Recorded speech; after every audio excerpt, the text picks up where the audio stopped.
Recap. போன வீடியோவில் Harry, Ron, Hermione ஹேக்ரிதோட வீட்டில் இருக்கும்போது அம்பிரிட்ஜ் அங்கே கதவை தட்டுறாங்க. அவங்க 3 பேரும் இன்விசிபிலிட்டி க்ளோக்குள்ளே ஒழிஞ்சதுக்கப்புறம் ஹேக்ரித் கதவை திறக்கிறாரு. அம்பிரிட்ஜ் அவரை விசாரிக்கிறாங்க. அவங்க 3 செட்ஸ் ஆஃப் ஃபுட் பிரிண்ட்ஸை ஹேக்ரிதோட வீட்டு வாசலில் இருக்கிறத பார்த்தாங்கன்னு சொல்லுறாங்க. ஹேக்ரித் எப்படியோ சமாளிச்சிடுறாரு. அவங்க போனதுக்கப்புறம் ஹாரி, ரான், ஹெர்மைனி இன்விசிபிலிட்டி க்ளோக்கோட காசிலுக்கு திரும்ப போகிறாங்க. ஹெர்மைனி அவங்களோட ஃபுட் பிரிண்ட்ஸை அழிக்கிறா.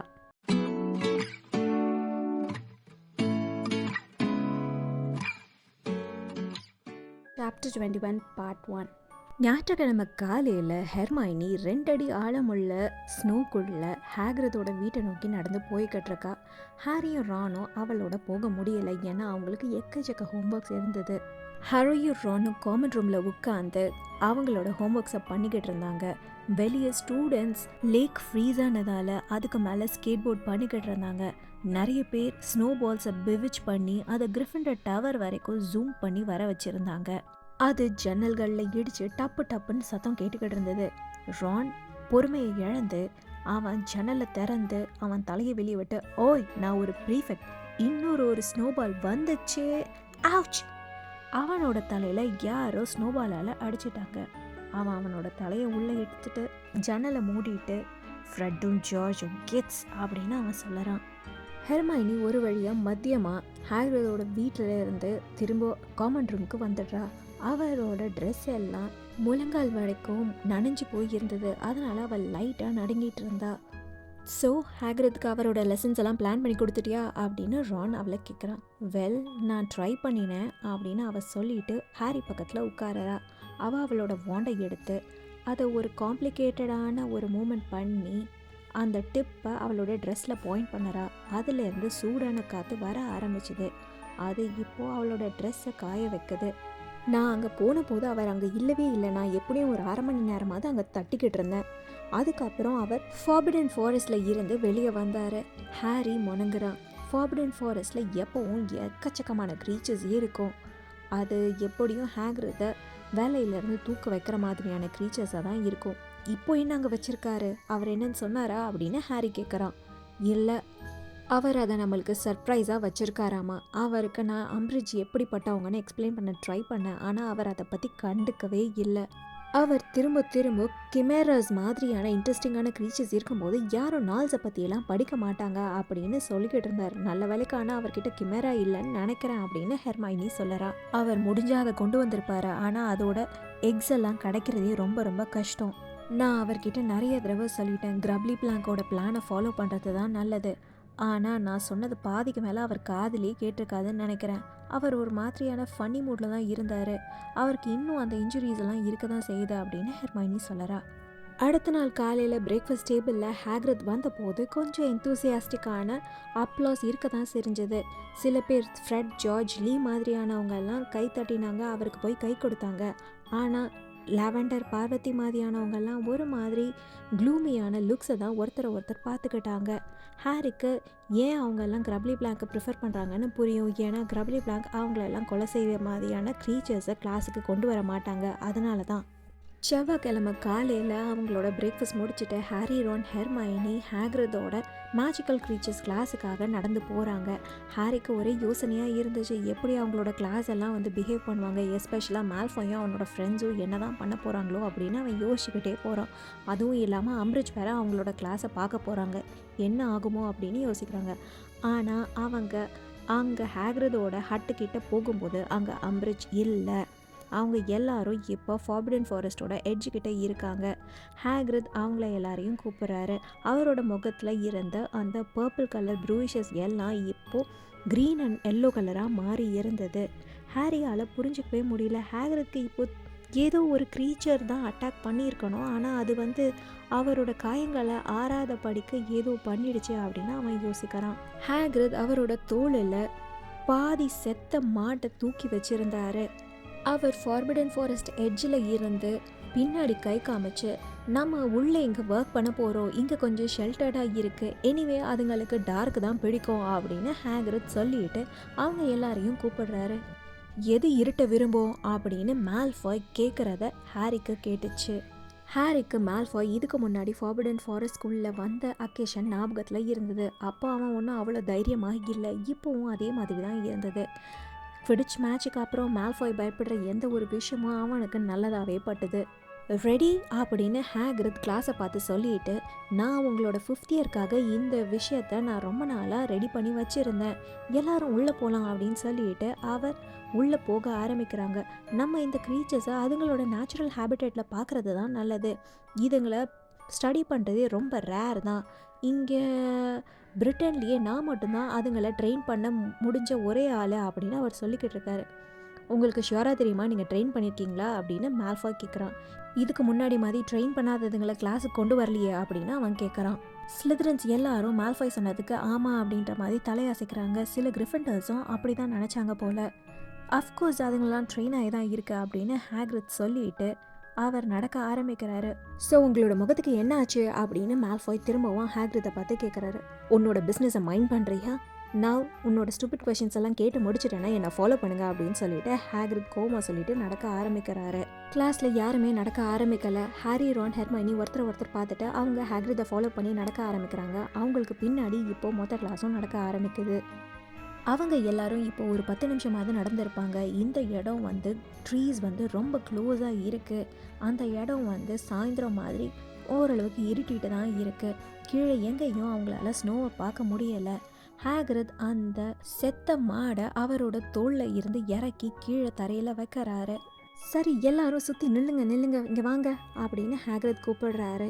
எப்படினாலும் அதுங்களுக்கு இதோட ஸ்மெல்லு தெரியும், இருந்தாலும் நான் அதுங்களை கூப்பிட போகிறேன், அப்போ தான் அதுங்களுக்கு நான் வந்திருக்கேன் அப்படின்னு தெரியும் அப்படின்னு அவர் சொல்லறாரு. ஹேக்ரிட் திரும்பி ஒரு விதமாக அலறல் சத்தம் விடுறாரு. அது ஏதோ ஒரு பெரிய பறவையோட அலறல் சத்தம் மாதிரி இருந்தது. திரும்பவும் அதே சத்தத்தை அவர் பண்ணறாரு. 2 மரங்களுக்கு நடுவில் இருக்கிற கிளையை ஹாரி காட்டுறான் ரான் கிட்ட. ஆனால் ரான்க்கு அது என்னென்னு தெரியல. ஆனால் ஹாரியால் அதை பார்க்க முடிஞ்சுது. அந்த கருப்பு கலரில் ஸ்கெலிட்டலாக இருக்கிற அந்த குதிரைகள். ஹேக்ரிட்க்கு இப்போ தெரிஞ்சிருக்கு இதை பற்றி அப்படின்னு அவன் யோசிக்கிறான். எல்லாரும் சுற்றி முற்றிலும் பார்க்குறாங்க. ஆனால் யாருக்கும் அது தெரியல போல். ஏன்னா எல்லாரும் அங்கேயும் இங்கேயுமா பார்த்துக்கிட்டு இருக்காங்க. ரான் ஹேக்ரிட்டையும் திரும்பவும் கூப்பிடல அப்படின்னு அவனும் சுற்றியும் பார்த்துக்கிட்டு இருக்கான். ஓ, அப்புறம் இன்னொன்று இங்கே வந்திருக்க அப்படின்னு ஹேக்ரிட் சொல்லறாரு. ஒரு 2வது ஹார்ஸ் மரங்களுக்கு நடுவில் இருந்து இப்போ ஹேக்ரிட் கீழே போட்ட அந்த செத்த மாடை சாப்பிட வந்திருக்கு. சரி, இப்போ யாருக்கெல்லாம் இதுங்க கண்ணுக்கு தெரியுது அப்படின்னு ஹேக்ரிட் கேட்குறாரு. ஒரு வழியாக அவனுக்கு மட்டும் இது தெரிகிற அந்த க்ரீச்சரோட மிஸ்ட்ரி இப்போ அவனுக்கு புரிய போகுது அப்படின்னு நினச்சிட்டு ஹாரி அவனோட கையை தூக்குறான். நெவிலும் கையை தூக்குறான். அதுக்கப்புறம் ஒரு ஒல்லியான ஸ்லிதரின் பையனும் அவனோட கையை தூக்குறான். ரைட், உனக்கு தெரியும் ஹாரி அப்படின்னு ஹேக்ரிட் சொல்லறாரு. எக்ஸ்கியூஸ் மீ, இங்கே நாங்கள் என்ன பார்க்குறோம் அப்படின்னு மால்ஃபாய் கேட்குறான். அவனுக்கு பதில் சொல்லற மாதிரி ஹேக்ரிட் கீழே இருக்கிற அந்த செத்த மாட்டோட பாடியை காமிக்கிறாரு. அதுல இருந்து அந்த ஹார்ஸை சாப்பிட்டுட்டு இருக்கு. ஆனா ஹாரியால இமேஜின் பண்ண முடியுது மற்றவங்களுக்குலாம் அது எப்படி தெரியும்னு. திடீர்னு அந்த மாட்டில் இருந்த சதையை மறைஞ்சு போறத அவங்களால பார்க்க முடியும்னு அவன் யோசிச்சான். கிளாஸ்ல இருந்த மற்ற நிறைய பேரும் இப்போ அதை கவனிச்சாங்க. பார்வதி பாட்டில் எது அந்த மாதிரி பண்ணுது அப்படின்னு பயந்துட்டே கேட்குறா. தெஷ்ரால்ஸ் அப்படின்னு ஹேக்ரிட் ரொம்ப பெருமையாக சொல்லறாரு. ஹாக்வர்ட்ஸில் ஒரு ஹர்டே இருக்கு. சரி, யாருக்கு இதை பற்றி அப்படின்னு ஹேக்ரிட் ஆரம்பிக்கிறாரு. அப்போ பார்வதி பாட்டில், ஆனால் அதுங்க ரொம்ப ரொம்ப அன்லக்கி, அதை பார்க்க முடிஞ்சவங்களுக்கு நிறைய கெட்டதெல்லாம் நடக்கும் அப்படின்னு பார்வதி பாட்டில் ப்ரொஃபஸர் ட்ரலானி சொன்னதா சொல்லறா. இல்லை அதெல்லாம் வெறும் மூட நம்பிக்கை தான் அப்படின்னு ஹேக்ரிட் சொல்லறாரு. அதுங்க ரொம்ப யூஸ்ஃபுல், ரொம்ப அறிவாளியும் கூட. இது ஸ்கூலோட கேரேஜஸ் மட்டும்தான் இழுக்குது. டம்பிள்டோர் எங்கேயாவது லாங் ஜேர்னிக்கு போகிறாரு, ஆப்ரேட் பண்ண வேணாம் அப்படின்னா இதை யூஸ் பண்ணுவார் அப்படின்னு ஹேக்ரிட் சொல்கிறாரு. ஹாரி பார்த்துக்கிட்டு இருக்கும்போது இன்னும் 2 ஹார்சஸ் மரங்களுக்கு நடுவில் இருந்து வருது. ஒன்று பார்வதிக்கு ரொம்ப நெருக்கமாக நடந்து போகுது. பார்வதி ஷிவர் ஆகிட்டு, எனக்கு ஏதோ பக்கத்தில் வந்த மாதிரி இருக்குது, என் பக்கத்தில் தான் இருக்குன்னு நினைக்கிறேன் அப்படின்னு அவ சொல்லறா. பயப்படாதீங்க, அதால் எந்த ஒரு ஆபத்தும் இல்லை. சரி, இப்போ ஏன் கொஞ்சம் பேருக்கு அதை பார்க்க முடியுது, கொஞ்சம் பேரால் பார்க்க முடியலன்னு யாராவது சொல்ல முடியுமா அப்படின்னு ஹேக்ரிட் கேட்குறாரு. ஹெர்மைனி அவளோட கையை உயர்த்துறா. சொல்ல ஹெர்மைனி அப்படின்னு ஹேக்ரிட் சிரிச்சுட்டே சொல்லறாரு. த்ரெஷால்ஸை பார்க்கக்கூடிய ஒரே மக்கள் யாரெல்லாம் சாவை பார்த்துருக்காங்களோ அவங்களால மட்டும்தான் பார்க்க முடியும் அப்படின்னு அவ சொல்லறா. Correct, 10 points for Gryffindor. இப்போ த்ரெஷால்ஸ் அப்படின்னு ஹேக்ரிட் ஆரம்பிக்கிறாரு. அந்த நேரத்தில் ப்ரொஃபஸர் அம்பரிட்ஜ் அங்கே வந்திருக்காங்க. அவங்க ஹாரி கிட்ட இருந்து ஒரு சில அடிகள் தள்ளி நிற்கிறாங்க. அவங்களோட க்ரீன் கலர் தொப்பியும் க்ரீன் கலர் க்ளோக்கும் போட்டுட்டு கையில் ஒரு கிளிப் போர்டோட வந்திருக்காங்க. ஹேக்ரிட் அம்பரிட்ஜோட அந்த இருமல் சத்தத்தை இதுக்கு முன்னாடி கேட்டது கிடையாது. அதனால் பக்கத்தில் இருந்த த்ரெஷால பார்க்குறாரு, அதுதான் இந்த சத்தத்தை பண்ணியிருக்குமோ அப்படின்னு சொல்லிட்டு. அப்படின்னு அம்பரிட்ஜ் திரும்பவும் அவங்களோட தொண்டையை சரி பண்ணிடுறாங்க. ஓ ஹலோ அப்படின்னு ஹேக்ரிட் இப்போ தான் அவங்கள பார்த்துட்டு சொல்லறாரு. நீங்கள் என்னோட நோட் ரிசீவ் பண்ணியிருப்பீங்கன்னு நினைக்கிறேன், இன்றைக்கி உங்களோட இன்ஸ்பெக்ஷன் இருக்கும்னு அப்படின்னு அவங்க சொல்லறாங்க. ஓ யா, நீங்கள் இந்த இடத்த கண்டுபிடிச்சிட்டிங்க, ஆல் ரைட். வெல், இங்கே பார்க்குற மாதிரி நீங்கள் உங்களால் பார்க்க முடியுமா இல்லையான்னு எனக்கு தெரியல, நாங்கள் இன்றைக்கி த்ரெஷால்ஸ் பண்ணுறோம் அப்படின்னு ஹேக்ரிட் சொல்லறாரு. ஐம் சாரி, நீங்கள் என்ன சொன்னீங்க அப்படின்னு அவங்க கேட்குறாங்க. ஹேக்ரிட் கொஞ்சம் கன்ஃபியூஸ்டாக இருக்காரு. த்ரெஷால்ஸ் பெரிய விங்டு ஹார்சஸ் மாதிரி இருக்குமே அப்படின்னு சொல்லிட்டு அவரோட கையை விரிச்ச ஆக்ஷனோட சொல்லறாரு. ப்ரொஃபஸர் அம்பரிட்ஜ் அவங்களோட புருவத்தை உயர்த்தி ஹேக்ரிதை பார்த்துட்டு அதுக்கப்புறம் அவங்களோட கிளிப் போர்டில் எழுதுறாங்க. அவங்க எழுதுறத அவங்க வாசிக்கவும் செய்கிறாங்க. அவர் சைன் லாங்குவேஜ் யூஸ் பண்ண வேண்டி இருக்கு அப்படின்னு அவங்க எழுதிக்கிட்டே வாசிக்கிறாங்க. வெல் எனிவே அப்படின்னு ஹேக்ரிட் திரும்பிட்டு நான் என்ன சொன்னேன் அப்படின்னு கிளாஸை பார்த்து கேட்குறாரு. அவரோட முகம் லைட்டாக செவந்தும் இருக்குது. ஞாபக சக்தி கொஞ்சம் குறைவாக இருக்கிற மாதிரி தான் தெரியுது அப்படின்னு சொல்லிக்கிட்டே அம்பரிட்ஜ் திரும்பவும் அவங்களோட கிளிப் போர்டில் எழுதுறாங்க. நிறைய பேர் சிரிக்கிற மாதிரி இருக்காங்க. மால்ஃபாய் பார்க்குறதுக்கு கிறிஸ்மஸ் ஏதோ சீக்கிரமாகவே வந்த மாதிரி இருக்குது. ஹெர்மைனியோட முகமும் செவந்து தான் இருந்தது, ஆனால் அது கோபத்தில். ஓ யா அப்படின்னு அம்பரிட்ஜை பார்த்துட்டு ஹேக்ரிட் திரும்பவும் ஆரம்பிக்கிறாரு. நான் என்ன சொல்லிட்டு இருந்தேன்னா, இங்கே ஹாக்வர்ட்ஸில் எப்படி இந்த ஹர்ட் வந்ததுன்னா, முதல்ல இங்கே ஒரே ஒரு மேலும் 5 ஃபீமேலும் இருந்தது. இங்கே இது டெனப்ரஸ், அதுதான் என்னோட ஸ்பெஷல் ஃபேவரட். இங்கே ஃபாரஸ்ட்லேயே பிறந்த முதல் குட்டி அப்படின்னு அவர் சொல்லிக்கிட்டு இருக்காரு. உங்களுக்கு தெரியுமா, மினிஸ்ட்ரி ஆஃப் மேஜிக் த்ரெஷால்ஸை டேஞ்சரஸ்னு கிளாஸிஃபை பண்ணியிருக்காங்க அப்படின்னு அம்பரிட்ஜ் சொல்லுறாங்க. ஹாரியோட ஹார்ட்டில் யாரோ கல்லை தூக்கி போட்ட மாதிரி இருந்தது. ஆனால் ஹேக்ரிட் லைட்டாக சிரிச்சிட்டு, த்ரெஷால்ஸ் ஆனால் டேஞ்சரஸ் கிடையாது, ஆல்ரைட் தான், அதுங்க சில நேரம் கடிக்கலாம், நீங்கள் அதை ரொம்ப தொந்தரவு பண்ணா அப்படின்னு அவர் சொல்லறாரு. வன்முறையை பற்றி பேசும்போது சந்தோஷம் காமிக்கிறாரு அப்படின்னு அம்பரிட்ஜ் சொல்லிக்கிட்டே திரும்பவும் அவங்களோட கிளிப் போர்டில் எழுதுறாங்க. இல்லை கம்மான், நான் என்ன சொல்ல வந்தேன்னா, ஒரு நாய் நம்மளை கடிக்கும், அதை எரிச்சல் மூட்டினா அதே மாதிரி தான் த்ரெஷால்ஸும். அதுங்களுக்கு இந்த சாவினால அதுங்களுக்கு ஒரு பேட் ரெப்புடேஷன். பீப்புள் அதுங்க ரொம்ப பேட் ஓமன்ஸ்னு நினச்சாங்க, அவ்வளோதான், அதுங்களை பற்றி நம்மளுக்கு புரியலை அப்படின்னு அவர் சொல்லறாரு. அம்பரிட்ஜ் ஹேக்ரிட்க்கு பதில் சொல்லலை. அவங்களோட கிளிப் போர்டில் எழுதி முடிச்சுட்டு அதுக்கப்புறம் ஹேக்ரிதை நிமிர்ந்து பார்த்துட்டு ரொம்ப சத்தமாக மெதுவாக பேசுகிறாங்க. ப்ளீஸ் டீச் பண்ணுங்க, எப்பவும் போல நான் இங்கே நடக்க போகிறேன் அப்படின்னு சொல்லிட்டு அவங்க கையில் நடக்கிற மாதிரி செய்கை காமிக்கிறாங்க. மால்ஃபாயும் பான்சி பார்க்கின்சனும் இப்போ சத்தம் இல்லாமல் சிரிக்கிறாங்க. அவங்களால அவங்களோட சிரிப்பை அடக்கவே முடியல. ஹேக்ரிட் அவங்கள பார்க்குறாங்க. அவருக்கு என்ன சொல்கிறதுனே தெரியல. ஏன் அவருக்கு நார்மலாக பேசுகிற பேச்சு புரியாது அப்படின்ற மாதிரி அவங்க நினைக்கிறாங்க அப்படின்ற மாதிரி அவர் யோசிக்கிறாரு. ஹெர்மைனியோட கண்கள்லேயும் கண்ணீர் வருது. ஆனால் அது பயங்கர கோபத்தினால தான். ஹெர்மைனி முணுமுணுன்னு அம்பரிட்ஜை திட்ட ஆரம்பிக்கிறா. அம்பரிட்ஜ் இப்போ பான்சி பார்க்கின்சனை நோக்கி நடந்து போகிறாங்க. எனிவே த்ரெஷால்ஸ் அதுங்களுக்கு நிறைய நல்ல ஸ்டஃப்பும் இருக்குது அப்படின்னு ஹேக்ரிட் சொல்லிக்கிட்டு இருக்காரு. ப்ரொஃபஸர் அம்பரிட்ஜ் அந்த நேரத்தில் பான்சி பார்க்கின்சன் கிட்ட, நீங்கள் ப்ரொஃபஸர் ஹேக்ரிட் என்ன சொல்கிறாருன்னு உங்களுக்கு எல்லாருக்கும் புரியுதா அப்படின்னு கேட்குறாங்க சத்தமாக. ஹெர்மைனி மாதிரியே பான்சியோட கண்கள்லையும் கண்ணீர் இருந்தது. ஆனால் அது சிரித்து சிரித்து வந்த கண்ணீர். அவள் சிரிப்பை கட்டுப்படுத்திட்டு அவள் ஆன்சர் பண்ணுறா, இல்லை, ஏன்னா நிறைய நேரம் அது ஏதோ கத்துற மாதிரி தான் இருக்கு அப்படின்னு அவள் சொல்லறா.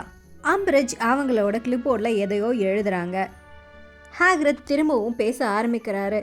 த்ரெஷால்ஸை பற்றின நல்ல விஷயம் என்னென்னா, அதுங்க டேம் ஆயிடுச்சுன்னா நீங்கள் எப்போவுமே எங்கேயும் தொலைஞ்சு போகவே முடியாது. அதுங்களுக்கு சூப்பரான டைரக்ஷன் சென்ஸ் இருக்குது. நீங்கள் எங்கே போகணும்னு நினைக்கிறீங்களோ அப்படின்னு ஹேக்ரிட் சொல்லிக்கிட்டு இருக்காரு. மால்ஃபாய் உடனே, அதுங்களுக்கு நீங்கள் சொல்கிறது புரிஞ்சா அப்படின்னு சொல்லறான். உடனே பான்சி பார்க்கின்சன் சிரிக்க ஆரம்பிச்சிடுறா திரும்பவும். ஆம்பரஜோ லைட்டாக ஸ்மைல் பண்ணிவிட்டு அவங்க நெவில் பக்கம் திரும்புகிறாங்க.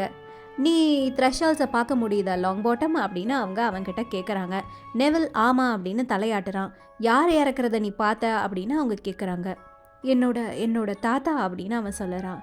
அண்ட் நீ என்ன நினைக்கிற அதுங்களை பற்றி அப்படின்னு அவங்க கேட்குறாங்க. வெல் தேர் ஓகே அப்படின்னு நெவில் சொல்லுறான். ஆம்பரிஜ் திரும்பவும் அவங்களோட கிளிப் போர்டில் எழுதிக்கிட்டே பேச ஆரம்பிக்கிறாங்க. ஸ்டூடெண்ட்ஸ் அவங்க கிளாஸில் பயப்படுறாங்கன்றத அட்மிட் பண்ண கூட பயந்து போய் இருக்காங்க அப்படின்னு அவங்களோட கிளிப் போர்டில் எழுதிக்கிட்டே சொல்கிறாங்க. இல்லை நான் அதுங்களை பார்த்து பயப்படல அப்படின்னு நெவில் சொல்லுறான்.